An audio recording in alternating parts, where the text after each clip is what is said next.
Good evening to everyone. Namaste. Good evening, sir. Welcome to Yoga Instructors course conducted by Swami Vivekananda Yoga, Mancherial, Telangana, which is affiliated to Vyasa, a part of S Vyasa Yoga University, Bangalore. So today our topic, very important topic, Ashtanga Yoga. దీనినే పతంజలి యోగా అంటాము, దీనినే రాజయోగా అని అంటాము, 8 లింబుడు యోగా అంటాము, king of the yoga అని కూడా అంటాం. Very important topic. The yoga, why I say examination point of view. So మనకి అష్టాంగ యోగా ఎవరిచ్చారు అంటే father of yoga Patanjali Maharshi. So Ashtanga అంటే ఇందులో 8 అంగాలు ఉన్నాయి. యమ, నియమ, ఆసన, ప్రాణాయామ, ప్రత్యాహార, ఈ 5 అంగాలు. దీన్ని మనం బహిరంగ యోగా అంటాం. కొన్ని పుస్తకాలలో 4 అంగాలు. ఏంటివి అవి? యమ, నియమ, ఆసన, ప్రాణాయామ, 4 అంగాలు బహిరంగ యోగా. ధారణ, ధ్యాన, సమాధి అంతరంగ యోగా. ఈ బహిరంగ యోగకి అంతరంగ యోగకి బ్రిడ్జ్, వారధి, ప్రత్యాహారం. సాధారణంగా 5 అంగాలను మనం బహిరంగ యోగా అంటాము. యమ, నియమ, ఆసన, ప్రాణాయామ, ప్రత్యాహార. ధారణ, ధ్యాన, సమాధిని అంతరంగ యోగా అంటాము. ఈ 8 అంగాలను కలిపి మనము అష్టాంగ యోగా లేదా పతంజలి యోగా అని అంటాం. ఓకేనా? సో ఫస్ట్ అంగ యమాస్. యమాస్ అంటే, యమ అంటే సోషల్ డిసిప్లైన్స్. యమ అంటే సాంఘికంగా, అంటే సొసైటీలో మనం ఏ విధంగా మెలగాలి, సొసైటీలో మనం ఏ విధంగా జీవించాలి. సో చాలా మందికి ఆస్తిపాస్తులు ఉంటాయి, అన్న కనక వస్తు వాహనములు ఉంటాయి. సొసైటీలో నివసించడానికి వారికి పెద్దగా నాలెడ్జ్ ఉండదు. అంటే కలుపుకుపోయే తనము, ఆ కెపాసిటీ వారికి ఉండదు. కాబట్టి ఆ ధన కనక వస్తు వాహనములు వృధా. ఓకే. సో ఇందులో యమాస్ లో మనకి మళ్ళీ 5 ఉపాంగాలు ఉంటాయి. సో ఫస్ట్ అహింస. అహింస అంటే నాన్ వైలెన్స్, అంటే హింస చేయకుండా ఉండడం. మనం సాధారణంగా హింస అంటే ఒక వ్యక్తిని చంపడము హింస అనుకుంటాము. కానీ యోగ శాస్త్ర ప్రకారంగా మనస వాచ కర్మన, అంటే మనసులో నుంచి మనము ఆలోచించేది ఇతరులకు ఇబ్బంది కలిగించేది, బాధ పెట్టే విధంగా ఆలోచించిన హింసనే అవుతుంది మనస. వాచన అంటే మనకి మాట్లాడే మాట ఇతరులను ఇబ్బంది పెట్టినా, బాధ కలిగించినా అది కూడా హింస కిందికే వస్తుంది. మనస వాచన కర్మ. మనస వాచ కర్మన అంటే యాక్షన్స్. మనము ఏది చేసినా ఇతరులను ఇబ్బంది పెట్టేలాగా, మనసును బాధించేలాగా ఉంటే అది హింస కిందికే వస్తుంది. దీన్ని అహింస అంటాం. మరి ఇప్పుడు నేను ఒక ప్రశ్న వేస్తున్నా, తెలిసిన వాళ్ళు అన్మ్యూట్ అయి జవాబు చెప్పండి. మహాభారత యుద్ధంలో కృష్ణుడు అర్జునుణ్ణి అందరిని చంపమని ఆదేశిస్తాడు. శ్రీరాముడు రావణాసురుణ్ణి వధించేస్తాడు. అది అహింస కిందికి వస్తుందా? అన్మ్యూట్ అయి మీరు మాట్లాడండి. చంపడమే కదా ఇక్కడ. చంపడమే కానీ సార్, అక్కడ కర్మ చెయ్యాలి కాబట్టి ధర్మాన్ని కాపాడుకోవడానికి కర్మ చేయడం కోసం చేయాల్సి వస్తుంది సార్. ఎస్, అధర్మాన్ని చంపేది మనకి ఇక్కడ హింస కాదు. ఇప్పుడు మన బార్డర్ లో దేశానికి సైనికులు ఉన్నారు. వారు చైనా వాడు వచ్చినా, పాకిస్తాన్ వాడు వచ్చినా, శ్రీలంక వాడు వచ్చినా నేను చంపను, నేను హింస చేయను అంటే అది హింస కిందికి వస్తుంది. కాబట్టి దేశంలోని ప్రజలంతా సుఖంగా, సంతోషంగా, ఆనందంగా జీవించాలి అంటే మన శత్రువులను సంవరించాలి. అది మనకి హింస కిందికి రాదు. కాబట్టి మన అధర్మాన్ని చంపడం కొరకు, ధర్మ సంస్థాపన కొరకు చేసేది అది హింస కిందికి రాదు. సో ఇది యమాలో ఫస్ట్ పార్ట్. నెక్స్ట్ సత్య. సత్య అంటే ట్రూత్ఫుల్నెస్, అంటే సత్యాన్నే పలకాలి. హరిశ్చంద్రుడు సత్యాన్ని పలికి ప్రపంచ చరిత్రలో మిగిలిపోయాడు. ఈ కలియుగంలో మనం 100% సత్యాన్ని పలుకుతే మనకు కొన్ని ఇబ్బందులు వచ్చే అవకాశం ఉంటుంది. సాధ్యమైనంత వరకు 99% మనం సత్యాన్నే పలికి ఒక యోగిగా మనం మెలగాల్సిన అవసరం ఉంది. ఉదాహరణకి మనం నలుగురం క్లాస్ లో ఉన్నాం, ఇక్కడ ఫిజికల్ గా ఆఫ్లైన్ క్లాస్ లో ఉన్నాం. ఒక వ్యక్తిని నలుగురు దొంగలు అలా తరుముకొని వస్తున్నారు. అతను భయభ్రాంతులకు గురై అటు మన డోర్ వెనుక వెళ్ళి జాక్కున్నాడు. సో వారి ముగ్గురికి, ఆ వచ్చిన దొంగలకు మనం ఏం చెప్పాలి? ఇక్కడ సత్యాన్ని పలకద్దు, ఇక్కడ అసత్యమే ఆడాలి. అంటే ఇక్కడికి ఎవరు రాలేదు అని చెప్పి అక్కడ అతన్ని కాపాడాలి. కాబట్టి జీవితంలో 99% మనం సత్యాన్ని పలకాలి. 1 or 2% అసత్యాన్ని పలికినా పర్వాలేదు. నెక్స్ట్ ఆస్తేయ. ఆస్తేయ అంటే నాన్ స్టీలింగ్, అంటే దొంగిలించకుండా ఉండడం.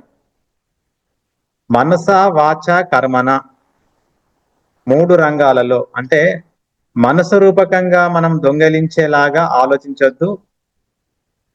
వాచ అంటే వాక్ రూపంలో మనం దొంగతనానికి సంబంధించిన మాటలు మాట్లాడద్దు. చేతల రూపంలో మనం దొంగతనం చేయొద్దు. ఇది ఆస్తేయ. అహింస, సత్య, ఆస్తేయ. నెక్స్ట్ అపరిగ్రహ.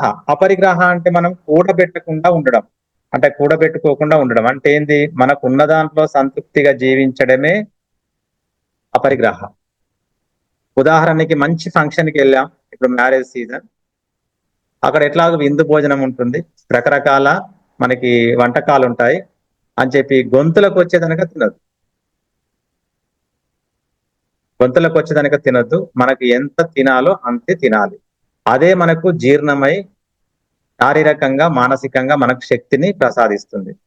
సో అక్కడ మనకి రకరకాల వంటకాలు ఉన్నాయని చెప్పి ఇక్కడికి వచ్చేలాగా భుజిస్తే అది అజీర్ణత్వం గాని, కుజీర్ణత్వం గాని, అతి జీర్ణత్వం గాని జరిగి మనకు మోషన్స్ కావడము, వామిటింగ్స్ కావడం జరుగుతూ ఉంటది అన్నమాట. కాబట్టి జీవితంలో కూడా మనం ఆస్తిపాస్తుల విషయంలో సో మనము ఎంత సంపాదించాలో, ఎంత సంపాదించినా మనకి ఉన్న దాంట్లో సంతృప్తిగా జీవించడమే మనకి అపరిగ్రహ. నెక్స్ట్ బ్రహ్మచర్య. బ్రహ్మచర్య అంటే సెలిబసీ. బ్రహ్మచర్య అంటే చాలా మంది ఏమనుకుంటారంటే మనకి పెళ్లి చేసుకోకుండా ఉండడమే బ్రహ్మచర్యం అనుకుంటారు. బట్ అది కాదు. బ్రహ్మచర్య అంటే మన ఇంద్రియాలను అదుపులో ఉంచుకోవడం. కళ్ళున్నాయి, ఇప్పుడు మీరు లెసన్ వింటున్నారు, ఎటో చూసారనుకోండి, కన్ను వెనులకెళ్ళి మనసు వెళ్తుంది. కళ్ళు మనసు వెళ్తే ఇక్కడ నేను చెప్పేది మీకు అర్థం కాదు. ముక్కు ఉంది, గుమగుమ వాసనలు వస్తూ ఉంటాయి, మనసు అటు వెళ్ళిపోతుంది, ఇక్కడ మీకు అర్థం కాదు. చెవులు ఉన్నాయి, ఏదో డీజే సౌండ్ వస్తూ ఉంటుంది, ఆ మ్యారేజ్ ఫంక్షన్ ఏదో పాట వస్తూ ఉంటుంది, సో వింటూ ఉంటే మీ మైండ్ అటు వెళ్తూ ఉంటుంది. నాలుక ఉంది, సో దానికి మంచి ఆహారాలు అంటే ఇష్టం ఉండదు. రకరకాల జంక్ ఫుడ్ కానివ్వండి, ఫాస్ట్ ఫుడ్ కానివ్వండి, బేకరీ ఫుడ్ కానివ్వండి, అలాంటి ఫుడ్లకి అదే అలవాటు పడింది. అట్లాగే స్కిన్, మన చర్మం. ఆటోలో కూర్చుండి వెళ్తా ఉంటే ఒక అమ్మాయి అబ్బాయి కూర్చుండి వెళ్తా ఉంటే అబ్బాయి అమ్మాయిని తగిలే ప్రయత్నం చేస్తున్నాడు. స్పర్శ అంటే కంట్రోల్ లేదు. ఆ అబ్బాయికి తన ఇంద్రియం కంట్రోల్ లేదు. అంటే ఏంది? 5 ఇంద్రియాలను మనం అదుపులో ఉంచుకోవాలి.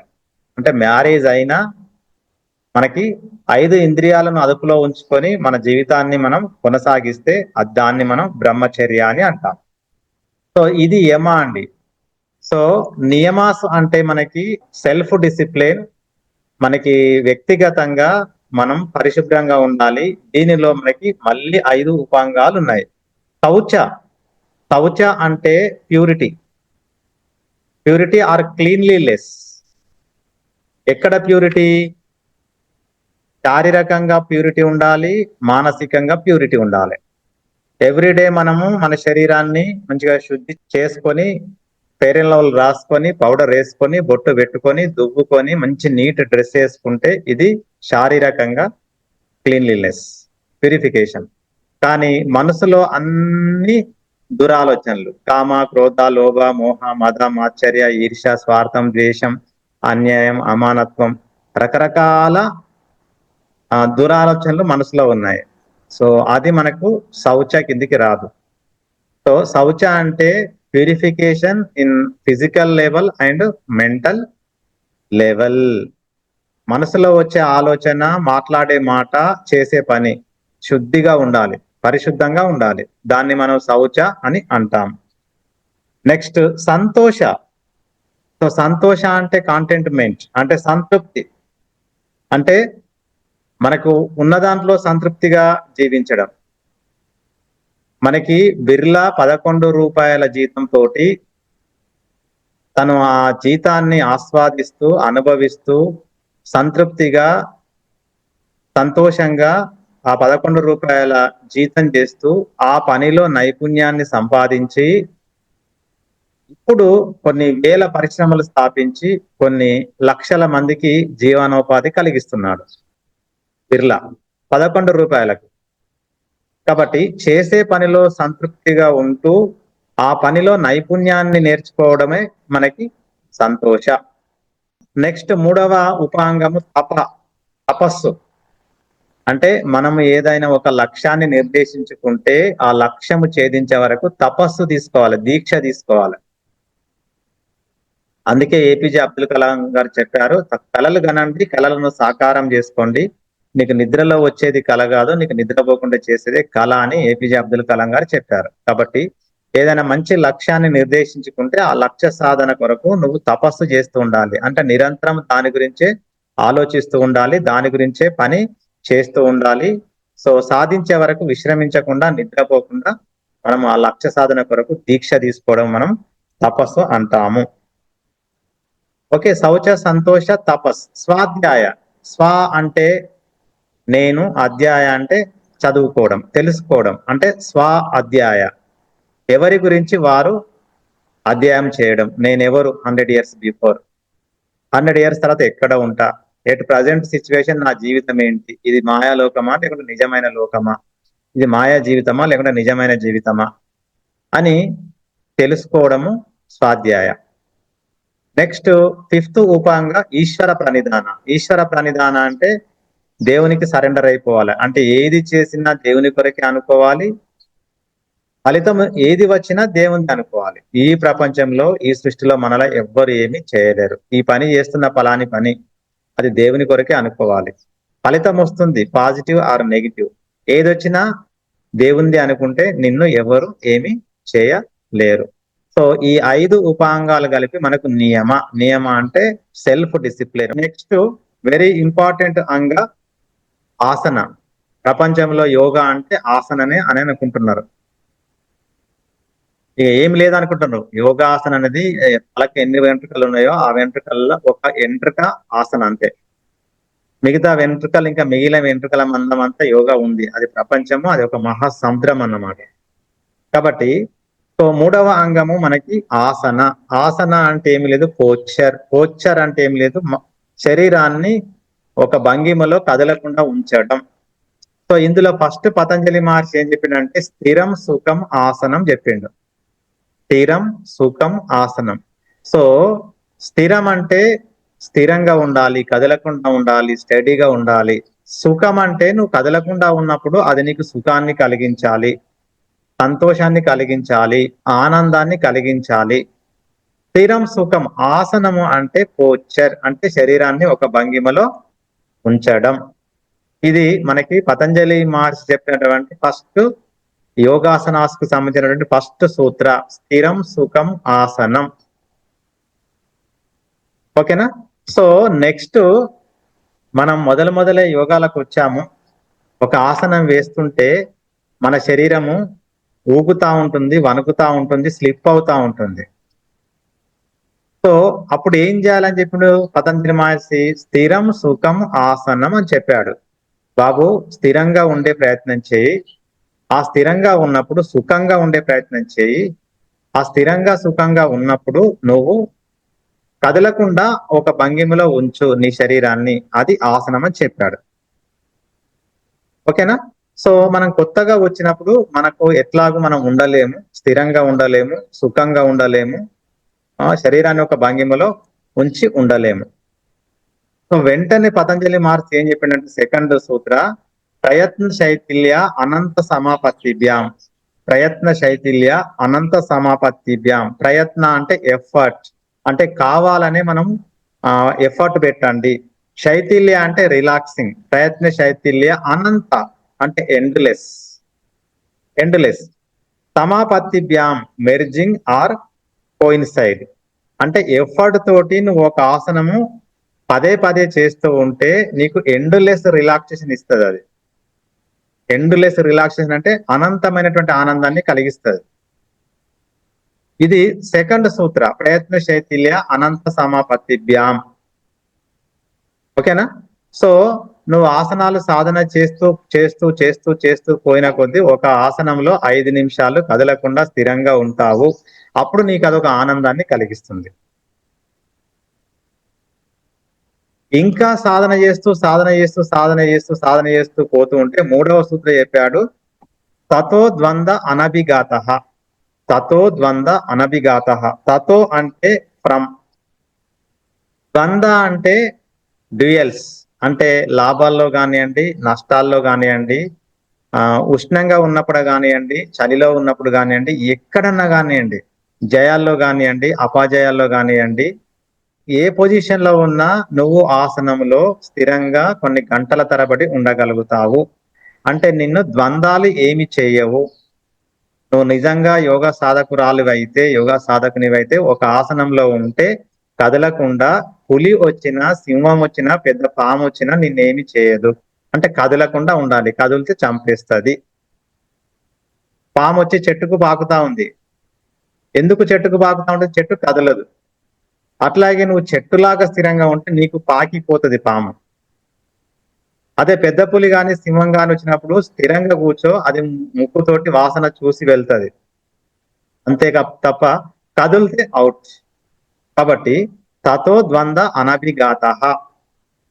ద్వంద్వాలలో మనం ఆసనాన్ని మెయింటైన్ చేస్తే మనం దాన్ని తతో ద్వంద్వ అనభిఘాత. అనభిఘాత అంటే మనకి డు నాట్ డిస్టర్బ్. తతో అంటే ఫ్రమ్, ఎక్కడి నుంచి? సెకండ్ సూత్రా నుంచి. తతో. ద్వంద్వ అంటే డ్యూయల్స్, శీతోష్ణ స్థితులలో కానివ్వండి, లాభాల్లో నష్టాల్లో కానివ్వండి, జయాల్లో అపజయాల్లో కానివ్వండి, ఏ పొజిషన్ లో ఉన్నా తతో ద్వంద్వ అనభిఘాత, డు నాట్ డిస్టర్బ్. నిన్ను ఏది కూడా ఆటంక పరచదు. ఇది థర్డ్ అంగ.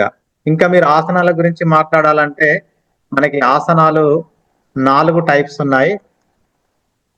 Standing, sitting, prone, supine. తర్వాత కేటగిరీస్. కేటగిరీస్ అంటే ఏంది? మనకి అందులో 3 రకాలు ఉంటాయి కేటగిరీలో: రిలాక్సేషన్, మెడిటేటివ్, కల్చరల్. సో మనకి మెడిటేటివ్ పోస్చర్స్ ఏంటివి? సుమారుగా వజ్రాసన గాని, పద్మాసన గాని, సుఖాసన గాని, సిద్ధాసన గాని, సిద్ధయోని ఆసన గాని, ఇవన్నీ మనకు మెడిటేటివ్ పోస్చర్స్. రిలాక్సేషన్ పోస్చర్స్ ఏంటి? శిథిల తాడాసన, నిల్చుండి చేసే ఆసనాలకి; శిథిల దండాసన, కూర్చుండి చేసే ఆసనాలకి; శవాసన, వెలకల పడుకొని చేసే ఆసనాలకి; మకరాసన, పుట్టపైన పడుకొని చేసే ఆసనాలకి. సో ఇవి మనకి కొన్ని రిలాక్సింగ్ ఆసనాసు. రిలాక్సింగ్ ఆసనాసు తర్వాత మనకి ధ్యానంలో కూర్చోడానికి అనుకూలమైన ఆసనాలను వదిలిపెడితే మిగతా ఆసనాలన్నీ మనకు కల్చరల్. ఇది 3వ అంగం. నెక్స్ట్ 4th అంగం ఏంటి? ప్రాణాయామ. ప్రాణాయామ. ప్రాణాయామ అంటే మీనింగ్ ఏంటి? ప్రాణ ప్లస్ ఆయామ. ప్రాణాయామ అంటే ప్రాణ ప్లస్ ఆయామ. ప్రాణ అంటే ఏంటి? Vital force, life force, life energy. అంటే మనకు జీవితాన్ని ఇచ్చే ఒక ప్రాణశక్తి, ప్రాణవాయువు ప్రాణ. ఆయామ అంటే దాన్ని ఎక్స్పాన్షన్ చేయడం, ఎక్స్టెండ్ చేయడం అంటే పొడిగించడం. అంటే నీ ఊపిరితిత్తులు ఎగుడు దిగుడుగా శ్వాసక్రియ జరుపుతున్నాయి, అడ్డదిడ్డంగా శ్వాసక్రియ జరుపుతున్నాయి, ఎగుడు దిగుడుగా శ్వాసక్రియ జరుపుతున్నాయి, షార్ట్ కట్ బ్రెత్ జరుగుతా ఉంది. సో ప్రాణాయామ అంటే ఏంది? ప్రాణ, vital force, vital energy, oxygen. దాన్ని ఆయామ అంటే ఎక్స్పాన్షన్ చేయడం, అంటే నెమ్మదిగా శ్వాసక్రియ జరిగేలాగా మన ఊపిరితిత్తులను మనం ఏర్పరచుకోవడమే ప్రాణాయామ. ఇందులో మెయిన్ ఏంటిది? ఉచ్ఛ్వాస అంటే శ్వాస తీసుకోవడం, ఉచ్ఛ్వాస అంటే శ్వాస తీసుకోవడం, నిశ్వాస అంటే శ్వాస వదలడం. తర్వాత శ్వాస లేకుండా ఉండడాన్ని మనం ఏమంటాము అంటే రిటెన్షన్ ఆఫ్ ద బ్రెత్, అంటే కుంభక అంటాం దాన్ని. కుంభక. శ్వాస తీసుకొని కొంతసేపు శ్వాస లేకుండా ఉంటే దాన్ని అంతర కుంభక అంటాము. శ్వాస వదిలినాక కొంతసేపు శ్వాస లేకుండా ఉంటే దాన్ని బాహ్య కుంభక అంటాం. ఉచ్ఛ్వాస, నిశ్వాస, కుంభక. రైట్. ఇందులో మనకు పతంజలి మహర్షి చెప్పినటువంటి సూత్రం ఏంటంటే తస్మిన్ సతి శ్వాస ప్రశ్వాస యోగోర్ గతి విచ్ఛేద ప్రాణాయామ. వండర్ఫుల్ సూత్రం అన్నమాట. తస్మిన్ సతి శ్వాస ప్రశ్వాస యోగోర్ గతి విచ్ఛేద ప్రాణాయామ. తస్మిన్ అంటే in this, Sati existence. So తస్మిన్ సతి ఇన్ దిస్ ఎగ్జిస్టెన్స్, ఈ సృష్టిలో, ఈ ప్రపంచంలో, తస్మిన్ సతి శ్వాస ప్రశ్వాస, శ్వాస అంటే ఇన్హలేషన్, ప్రశ్వాస అంటే ఎగ్జలేషన్, శ్వాస ప్రశ్వాస యోగోర్ గతి, యోగా ప్లస్ గతి. యోగా అంటే మనకి కలవడం, యోగోర్ గతి, గతి మీన్స్ మూమెంట్, మూమెంట్. యోగోర్ గతి విచ్ఛేద అంటే break down, cut down. That is called pranayama. అంటే ఏం లేదు, దీని యొక్క అంతరార్థం ఏంటంటే మన ఉచ్ఛ్వాస నిశ్వాస ఎగుడు దిగుడుగా ఉంది, అడ్డదిడ్డంగా ఉంది, అక్రమంగా ఉంది, ఇండిసిప్లిన్ గా ఉంది. సో దాన్ని కట్ చేస్తుంది యోగా. యోగోర్ గతి, గతి, గతి విచ్ఛేద. గతి అంటే మూమెంట్. ఏ movement? Indiscipline movement, irregular movement, అక్రమమైనటువంటి మూమెంట్, అడ్డదిడ్డంగా ఉన్నటువంటి మూమెంట్ ను యోగోర్ గతి, ఆ గతిని విచ్ఛేద, బ్రేక్ డౌన్. బ్రేక్ డౌన్ చేసి ఏం చేస్తుంది? ప్రాణాయామ. అంటే ఏంది? ప్రాణ ప్లస్ ఆయామ, ప్రాణస్య ఆయామ ఇతి ప్రాణాయామ. అంటే వైటల్ ఫోర్స్ ని, లైఫ్ ఫోర్స్ ని, ప్రాణశక్తిని ఎక్స్పాన్షన్ చేసేలాగా మన ఊపిరితిత్తులను తయారు చేసేదే ప్రాణాయామ. నెక్స్ట్ ప్రత్యాహార. సో ప్రత్యాహార స్వ విషయ అసంప్రయోగి చిత్త స్వరూప అనుకార ఇవ ఇంద్రియానాం ప్రత్యాహార. దీని యొక్క అంతరార్థం ఏంటంటే మన ఇంద్రియాలను మన అదుపులో ఉంచుకోవడమే మనకి ప్రత్యాహారము. ప్రతి ప్లస్ ఆహార. ప్రతి అంటే విడ్రావెల్, ఆహార అంటే ఫుడ్. ప్రత్యాహార, ప్రతి ప్లస్ ఆహార. ప్రతి అంటే విడ్రావెల్, ఆహార అంటే ఫుడ్. అంటే ఫుడ్ నుంచి మనము ఉపసంహరించుకోవాలి. ఏ ఫుడ్ అంటే ఆ ఫుడ్ కు దూరంగా ఉండడం. ఏ ఫుడ్? జంక్ ఫుడ్డా, ఫాస్ట్ ఫుడ్డా, బేకరీ ఫుడ్డా, సాత్విక ఫుడ్డా, రాజసిక ఫుడ్డా? ఏ ఫుడ్? మన ఇంద్రియాలకి కావలసినటువంటి ఫుడ్. ఇంద్రియాలకు కావలసినటువంటి ఫుడ్ ఏంది? కళ్ళకి నుంచి చూడడం. అంటే రకరకాల దృశ్యాలను మనం చూడడం కొరకు కళ్ళు ఉవ్విళ్ళూరుతూ ఉంటాయి. సో ఆ రకరకాల దృశ్యాలను చూడడంలో మన కళ్ళను కొంత అదుపులో ఉంచుకోవాలి. అట్లాగే నోస్, ముక్కు. వాసన గుమగుమలు వచ్చినాయి అంటే మనం వెంపర్లాడుతూ ఉంటాము, మైండ్ అటే వెళ్ళిపోతుంది, ఇక మన మనసు ఇక్కడ నిలవదు. అంటే ఏంది? మన ముక్కు మన అదుపులో లేనట్టు. సో ఎలాంటి వాసనలు వచ్చినా, ఎంత గుమగుమలాడినా మన ముక్కును మనం అదుపులో ఉంచుకోవాలి. దాన్ని ప్రత్యాహార అంటాం, విడ్రావెల్ ఆఫ్ ద ఫుడ్. అట్లాగే చెవులు, చెవులు చెడు వినడం కొరకు అవి ఇట్లా చాటల్లాగా వెడల్పు చేసి మనం వింటూ ఉంటాం. అట్లా కాకుండా మనం ఆ చెవులను కూడా కంట్రోల్ చేసుకోవాలి. నాలుక. సో నాలుకను మనం అదుపులో ఉంచుకోవాలి. నాలుకను మనం అదుపులో ఉంచుకుంటే మనము న్యూట్రిషన్ ఫుడ్ తింటాం. కొందరు ఫ్రూట్స్ తినరు. ఎందుకు తినరు? నాలుకకి ఇష్టం ఉండదు. పొట్టకి ఇష్టం ఉంటది కదా. పొట్టకు అన్ని అవసరమే. మన పొట్టలో న్యూట్రిషన్ ఫుడ్ వేయాలి.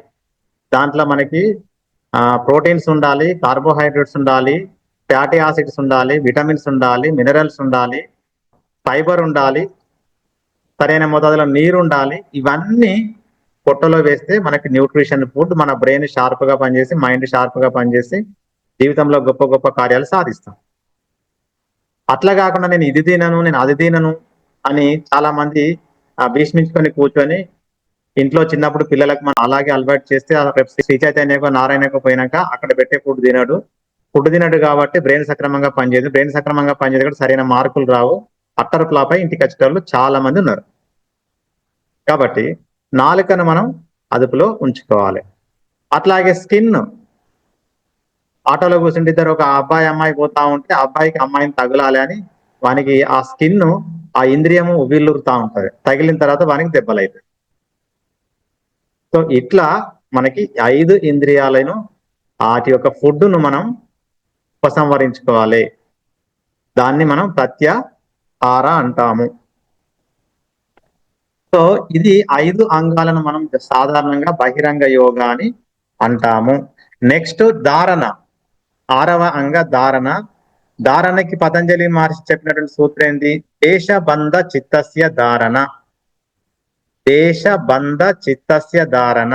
దేశ అంటే ఇండియా కాదు, పాకిస్తాన్ కాదు, శ్రీలంక కాదు. దేశ అంటే ఒక మంచి వస్తువు కావచ్చు, లేకుంటే మంచి దృశ్యం కావచ్చు, లేకుంటే ఏదో మంత్ర కావచ్చు, లేకుంటే ఏదో దేవుని చిత్రం కావచ్చు. దేశ. బంధ అంటే ఏంది? ఫిక్స్ చేయడం. చిత్తస్య అంటే మైండ్. ధారణ, దీన్ని ధారణ అంటాం. అంటే ఒక వస్తువు పైన మన మనసును కేంద్రీకరిస్తే దీన్ని మనం ధారణ అంటాము. ఈ ధారణలో ఏం జరుగుతుంది? ఒక వస్తువు పైన మన మనసును కేంద్రీకరిస్తూ మనం కూర్చుంటే రకరకాల ఆలోచనలు వస్తూ ఉంటాయి. ఆలోచనలు వచ్చినాక మళ్ళీ మనం ఆ వస్తువు పైన ఫోకస్ చేస్తుంటాం. మళ్ళీ ఆలోచనలు వస్తుంటాయి, మళ్ళీ ఫోకస్ చేస్తుంటాం, మళ్ళీ ఆలోచనలు వస్తుంటాయి, మళ్ళీ ఫోకస్ చేస్తుంటాం. దీన్ని ధారణ అంటాము. నెక్స్ట్ అంగా ఏంటిది? 7th అంగా తత్ర ప్రత్యయ ఏకతానత ధ్యానం. పతంజలి మహర్షి చెప్పినటువంటి సూత్రం తత్ర ప్రత్యయ ఏకతానత ధ్యానం. తత్ర అంటే దేర్. ఎక్కడ దేర్? అక్కడ. దేశ పైన. దేశ అంటే ఏంది? చిత్రం గాని, మంత్రం గాని, దేవుని రూపం గాని, లేకుంటే శ్వాస గాని ఏదో ఒకటి తీసుకోండి, మంచిది. సో తత్ర ప్రత్యయ అంటే థాట్స్ ఆఫ్ ద మైండ్. తత్ర ప్రత్యయ ఏక అంటే సింగిల్, తానత అంటే ఎక్స్టెన్షన్. తత్ర ప్రత్యయ ఏకతానత ధ్యానం. It is called meditation. అంటే ధ్యానము అంటే ఒక మంచి వస్తువు పైన, చిత్రం పైన, మంత్రం పైన లేదా శ్వాస పైన ఏకదాటిగా కంటిన్యూయేషన్ మనసుని కేంద్రీకరిస్తూ కూర్చోవడము, దాన్ని ధ్యానము అంటాము. 7వ అంగ. రోజు నేను మెడిటేషన్ 10 నిమిషాలు నా క్లాసులో తీసుకుంటా ఉంటాను. 10 నిమిషాలు నేను చెప్పే మాట పైన మాత్రమే మీ మైండ్ ను ఫోకస్ చేస్తూ 10 నిమిషాలు కూర్చుంటే అది ధ్యానం అవుతుంది. ధ్యానం కాకుండా 2 నిమిషాలు నేను చెప్పిన మాట విని 1 నిమిషం నీ మనసు ఇంటికి వెళ్ళొచ్చి మళ్ళీ 4వ నిమిషం నుంచి మళ్ళీ నేను చెప్పిన మాట విని మళ్ళీ నిమిషం బయటకు పోయొచ్చి మళ్ళీ 7వ నిమిషం నుంచి మళ్ళీ నేను చెప్పిన మాట వింటే అది ధారణ. ధారణ అంటే బ్రేకింగ్ కాన్సన్ట్రేషన్, ధ్యాన అంటే కంటిన్యూషన్ కాన్సన్ట్రేషన్.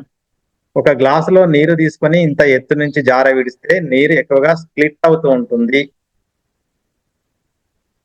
అది ధారణ. అదే గ్లాసులో నూనెను తీసుకొని ఇంత ఎత్తు నుంచి ధారలాగా ఇడుస్తూ ఉంటే అది ఒకటే ధారలాగా కింది కారుతా ఉంటుంది, స్ప్లిట్ అనేది ఎక్కువగా కాదు, అది మెడిటేషన్. 8th స్టెప్ ఏంది? సమాధి. సో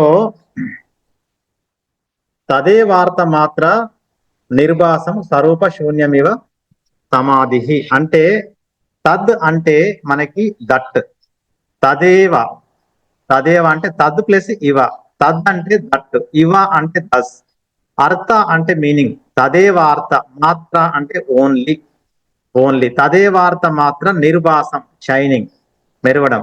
తదేవార్త మాత్ర నిర్భాసం స్వరూప, స్వ అంటే ఓన్, రూప అంటే ఫామ్, శూన్య ఎంటీ, ఇవ సమాధి, ఇవ అంటే దస్. దిస్ ఈజ్ కాల్డ్ సమాధి, మీన్స్ వన్నెస్. ఇక్కడ ఏం లేదండి, సమాధి అంటే ధ్యానం చేసేవారు మెడిటేటర్, సో చేసే ప్రొసీజర్ మనం ప్రాసెస్ అంటాము. అక్కడ ఆబ్జెక్ట్ ఉంటుంది. సో మనం చేసే వారము సబ్జెక్ట్లము, అక్కడ ఆబ్జెక్ట్ ఉంటుంది. ఆబ్జెక్ట్ అంటే ఏంటి? వస్తువు గాని, చిత్రం గాని, ఒక మంత్రం గాని, లేకుంటే ఒక శ్వాస గాని. సో అది ఆబ్జెక్ట్. మనం చేసే వారం సబ్జెక్ట్. ఈ ప్రొసీజర్ ఉంటుంది కదా, అది ప్రొసీజర్. ఇవి మూడు ఏకమైపోయి ఓన్లీ ఆబ్జెక్ట్ మాత్రమే మిగిలిపోతుంది. ఇక్కడ ఆబ్జెక్ట్ మాత్రమే మిగిలిపోతుంది. అంటే సబ్జెక్ట్ ను ప్రొసీజర్ డిసపియర్స్. త్రయం ఏకత్వ సంయమ. త్రయం అంటే 3, ఏకత్వ అంటే ఏకమైన, సంయమ అంటే మనకు మెర్జింగ్, బైండింగ్, ఇంటిగ్రేషన్, కలయుట, సంయమ. సో సమాధి అంటే సబ్జెక్టు ప్రొసీజర్ డిసాపియర్ అయి ఆబ్జెక్ట్ మాత్రమే షైన్ అవుతా ఉంటుంది. నువ్వు కళ్ళు మూసుకొని శ్వాసను గమనిస్తూ ధ్యానం చేస్తున్నావంటే నువ్వు సబ్జెక్టు, శ్వాస మీద ఫోకస్ చేయడం ప్రొసీజర్. అలా ఎగ్జాక్ట్లీ కొంతసేపు నువ్వు ధ్యానం చేసినాక ఇక నువ్వు ఉండవు, ప్రొసీజర్ ఉండదు, శ్వాసే విశ్వవ్యాప్తం అయిపోతుంది. సో ఆ శ్వాసే విశ్వవ్యాప్తం అయిపోతే అక్కడ అది సమాధి అంటాము. అంటే ఇక్కడ ఆలోచన లేనటువంటి మానసిక స్థితి, దాన్ని super conscious state of the mind అని అంటాము. ఇది సమాధి. సో ఈ 8 అంగాలు మనకి పతంజలి మహర్షి చెప్పినటువంటి అష్టాంగ యోగ, లేదా పతంజలి యోగ, లేదా రాజయోగ, లేదా కింగ్ ఆఫ్ ద యోగ అని కూడా అంటాం. Okay, thank you. Thank you sir. Thank you, sir.